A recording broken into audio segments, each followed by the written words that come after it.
राधे राधे गुरुदेव। गुरुदेव भगवान आपके चरणों में अनंत कोटि प्रणाम। राधे राधे गुरुदेव।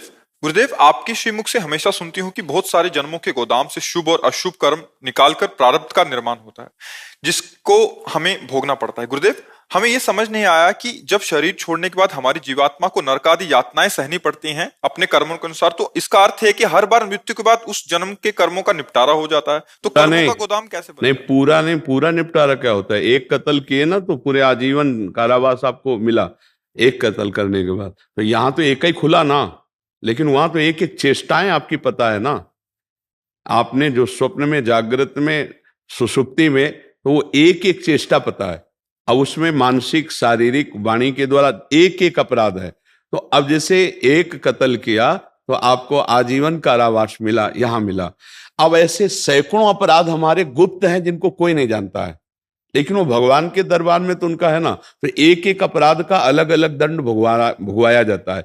कुछ ऐसे अपराध होते हैं कि जो ऐसे छोटे मोटे अपराध, तो उनमें जैसे है हमारा एक्सीडेंट हो गया, हाथ टूट गया, पैर टूट गया, ये साधारण पापों को, वहां असाधारण पापों का होता है। भारी नरक में भारी पापों का भोग भुगवाया जाता है। जो थोड़े मोटे पाप होते हैं उनसे मिलाकर के फिर मानो दे दिया जाता है। तो थोड़े थोड़े, अच्छा किसी किसी को देखो कि भयानक पीड़ा युक्त शरीर की पूरे जीवन निकल जाता है भयानक पीड़ा होते हुए, वो महत पाप भोगने के बाद जो बचा हुआ है वो जैसे आप देखो सजा मिलती है तो बोले इसको 20 साल की सजा और 1 लाख का जुर्माना।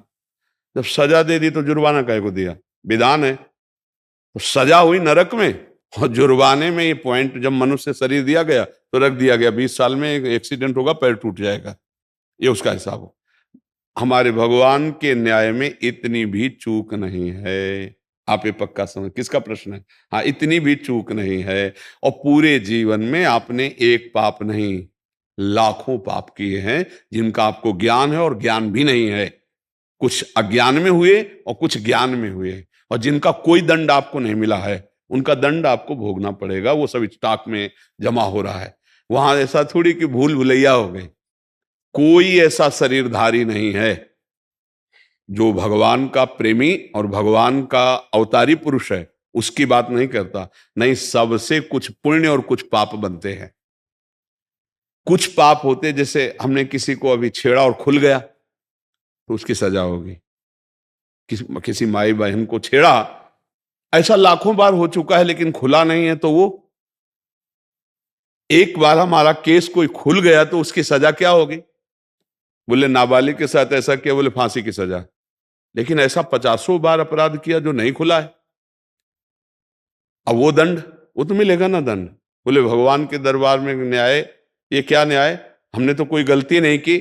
जैसे बिना किसी गलती के दंड मिल रहा है, तो तुमने वो गलती की है जो कोई नहीं जानता है, वो दंड कर्म आकर के अब इस रूप में दंड देगा जहां तुम्हारी कोई गलती नहीं, वहां फंस जाओगे और वहां तुम्हें पीड़ा सहनी पड़ेगी। अवश्य में भोक्तव्यम कृतम कर्म शुभाशुभम।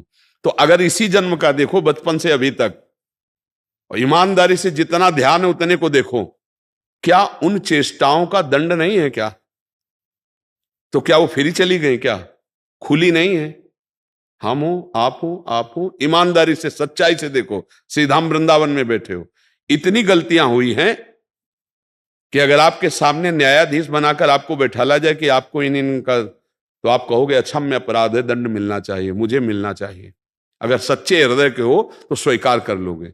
हमारे भगवान कितने कृपालु हैं, इसके बाद भी अवसर दिया है आपको, अब भी भजन कर लो, अब भी उनको नष्ट कर सकते हो जो इसी जन्म में हुए हैं। और भजन के द्वारा तुम तो पूरे गोदाम पे आग लगा सकते हैं। हम तो हम स्वर पापे भ्यो मोक्षयिष्यामि मा शुचा, यही समझाने के लिए तो सत्संग हो रहा है कि ये जन्म तुम व्यर्थ मत जाने दो, अब अपना काम बना लो।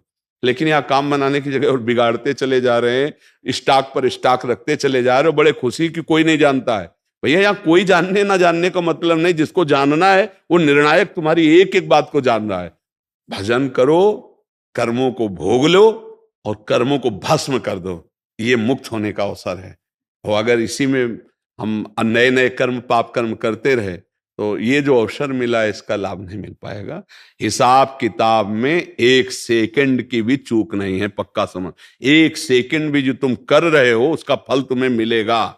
यहां तुम आए हो तो जब से आपकी सुधि हुई तब से मृत्यु तक का पूरा हिसाब होगा।